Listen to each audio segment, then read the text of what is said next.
This way too real. This way too real. Baby, you're way too real. And I can do this forever with the way that you make me feel.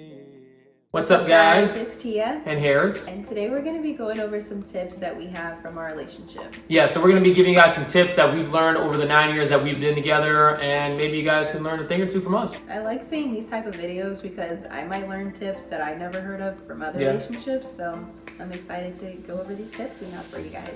Make sure you guys like, comment, and subscribe. Let's get into it. All right, so the first tip we're going to give you guys is communication is key and learning each other's best way of communication. I think communication is key because communication is super important. Like, you have to have good communication with your partner about anything. Right. Whether that be, bills, kids, just relationships in general. Yep. How you communicate is very important because if you don't have good communication, things could always fall apart and you guys would disagree and those type of things. So. And then arguments happen, and that's where a lot of things have happened in the past where I didn't communicate to her, and I'm probably off busy doing something else because my mind is on a million other things, and she thinks one thing and I think another thing, and then that's when we start arguing, and it's something over really stupid. So yeah, I think communication is literally like the key to happiness because if you just communicate your problems to your partner, you can't really have problems. You know what I'm saying? If I just tell you, hey, I'm going here at this time, we can't argue about, oh, you didn't tell me, or this type of thing. You know what I mean?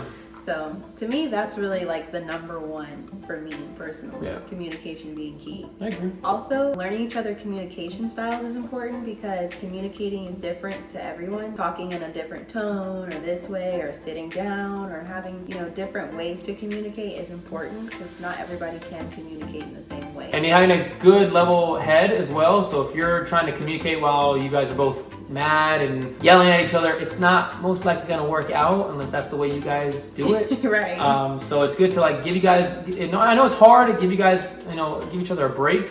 For like 10 minutes, 30 minutes, even an hour, go do something that you like to do and come back together and then talk it out. For sure. Sometimes that space from each other during that heated moment can be like the key to making it all come back together. Sometimes you just think over and you're like, oh, that was stupid. Like, why were we even arguing about that anyways? Right. And it's always you guys against the problem. It's not you guys against each other, right? So don't think it's like, because you guys are still a team. It's you guys against the problem. So think about it that way. There's always going to be a problem, so we got to find our best way to solve it together. So the second tip that we have for you guys is to learn each other's love language and to know what's important to them to keep them happy. Yeah, so that's going to be like words of affirmation, quality time with each other and apart, and also affection as well. It's always good to spend time together, but spending too much time together might be a problem as well because you need that alone time. It's always good and healthy for each other to have, time for your family, time for your friends, to go out, do your own hobbies, video games, gym, sports, whatever it might be, just so you can have that time to yourself as well. Also, I would say just as far as learning what your partner likes as far as their love language is affection, oh, does he like to be, cuddled, rubbed, or does he like words, like telling you I love you a lot, or you're handsome, or that kind of thing, or just quality time in general. People like to spend a lot of quality time with their partner too. So I think just learning each other, what's important to them to keep the relationship strong. So for the third tip is going to be when times get hard in the relationship, don't let those hard times overwhelm the relationship. So everybody goes through tough times. I mean, you can lose your job, a family member could be sick, but remember, it's always you guys against the problem, right? So you guys always want to be there for each other because the moment that you guys split apart, start arguing, letting that problem affect your relationship, that's where it just starts falling apart and you guys are there in a big mess with the argument. We know, everybody knows that you're gonna come across problems at some point in your relationship. It's just inevitable. So basically what you want to do is to combat that problem together. So that way you're conquering that problem as a team. When me and Harris have a problem, or he has a problem, or I have a problem, we want to help each other and be there for each other for support. Right. Not just be each other's, downfall, or be negative, or how can I help you out of this problem, basically. It's easier said than done, so you guys just need to keep practicing and keep doing it and stay on that track, and eventually you'll get it right. At the end of the day, it's always temporary. Right. It's only temporary, so it's only going to happen for a certain amount of time, and you guys can get through it. And you'll come out stronger. So for the fourth tip is don't let other people's opinions influence your relationship. So I like this one a lot because out there, social media, other relationships, people say, do it this way, do it that way. Whatever works for you, just do it. Because the moment that you start looking at somebody else's relationship and why it's working out for them and why they're so happy is the moment where you fall apart. So it's kind of like comparing yourself to somebody that's more successful than you are. That's only going to put you down even further. So it's kind of like in a relationship, the moment that you start comparing your relationship to somebody else's relationship is where it starts putting it down, and it's not going to work out. Completely agree. There's so many different opinions. Like, there's so many people in the world. Yeah. Everybody has different perspectives, growing up differently, raised differently, different household experiences. So you can't sit here and tell other people, hey, you're doing this, and this wrong in your relationship, when if it's working for us, then it's not your place or your business. You can't judge another relationship off of what you see, because that's all you get. You don't know what they've been through. Exactly. You shouldn't just base your life on what you see from the internet or other friends or family.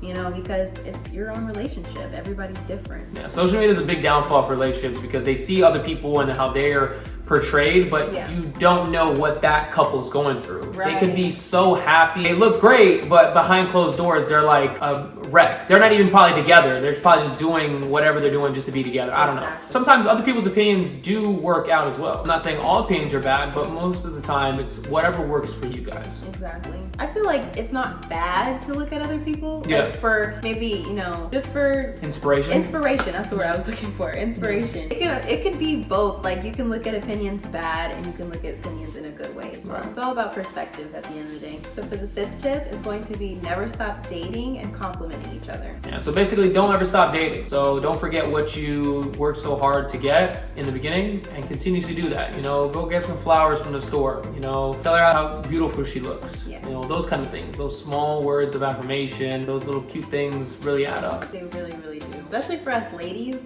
Like, just hearing, you know, compliments. It doesn't have to be an everyday thing, but of course women love to hear that they're beautiful and pretty and how much you love them. But I feel like it goes for men too. Like, they might not say it to you as a man, but they really do like compliments, and they like being, you know, showered with gifts sometimes. And cook me some food. That's my love language. Cook me some food. You know him. Oh my goodness, he can eat. But yeah, it's pretty much whatever, you know, your partner likes in the relationship, as far as, you know, if they like compliments, food, they like going on dates, if they like just chilling at the house, quality time, whatever you have to do to make your relationship, you know, still not spicy, but, you know, keep it going in a positive way. Because I feel like it could get boring, or, you know, maybe the partner feels like they can find those things that they're not getting anymore with another partner. Right. Yeah, so the relationship can't really get boring if you both are putting the work into just to keep it going. For sure.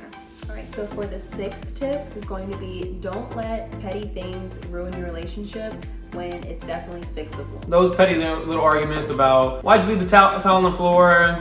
Can you do the laundry? Can you take the garbage out? Can you do the dishes? All those things are very small, but I know that they can add up, because if it's an ongoing thing, then it's a problem. So talking about that stuff and fixing those core problems can really take the relationship a long way. I know me and Tia always have those little arguments about dishes or folding clothes or taking out the garbage, you know, sometimes. But, you know, ours is a little bit different. It's like, if I don't have the time to do it, she'll do it, so she understands. But then if I'm like messing around, playing a game, or doing something else I'm not supposed to be doing, and not taking care of those things, that's where it becomes a problem. So make sure you get those things out of the way, just so you can avoid those future arguments. You're just planting a bomb for it to set off, just because you didn't want to do the stuff. Exactly. One thing I would say is that no one's perfect. To expect perfection out of your partner is going to leave you very disappointed, because you're gonna mess up as yourself, as a person. So for me to expect him to be perfect is not gonna work out. Right. Like, I make mistakes all the time, he makes mistakes all the time, we both make mistakes. It's just about, you know, learning, acknowledging what you did, and just doing it better next time. To me, I think a lot of relationships in our generation are just giving up too easily on things that are not necessarily something to give up about. Right. Like, it's fixable. I'm not saying everybody's relationship is like that. I just think that if you expect your relationship to be long-term, you should think about it in that mindset too. If this is gonna happen, you know, all the time, bring it up, address it. If they're not making those changes, they're not doing those things, then, you know, it might be time to move on at that point. point. You're not gonna find the perfect person because that next person, it's like a job, right? So it's like you're gonna go to, you hate your job right now because of this person or the things that you're doing, and then you go to the next job and there's gonna be a person or a thing that you're gonna do that's 10 times worse than your last job. Right. I've experienced that, everybody's experienced that, and that's just having a job. That's just kind of like a relationship. One person, you're gonna be like, oh, I love this person so much, and then they're doing some stuff that you don't like, so oh, I'm gonna leave this person for this other person, and then they're gonna do something that's 10 times worse this person's doing. So it's like there's no really point of doing that. Perfect person. Yeah, there's no perfect person. Yeah. The point of relationship to me is to grow as a couple and as individuals. Yeah. Because if I notice things that you're doing wrong, maybe that's something you might not see in yourself. Right. And I'm bettering you in that way. You know what I'm saying? Yeah. And for the final tip is it's not happy wife, happy life. It's happy spouse, happy house.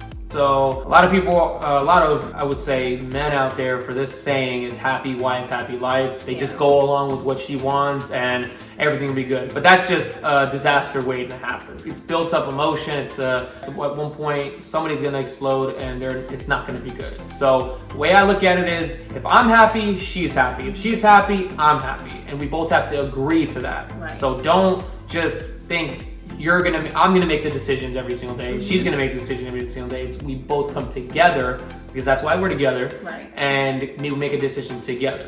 And also big decisions too. I'm not gonna go out and buy a car, can I? Yes, I'm an adult, I can do what I want, but I have somebody else in my life. So I need to respect that person and not go buy a $50,000 car and out of nowhere, or go out and come back at 4 a.m. without telling them, or go out whenever, it's just letting them know and keeping them in the loop is where, it should be. And I would say too that both people's happiness in a relationship are equally important. Yeah. So you can't say happy wife without neglecting the husband. He's just not gonna be happy, that's not and fair. Then what? And then at one point he's gonna leave or cheat on you because he's not happy. He's only focused on you.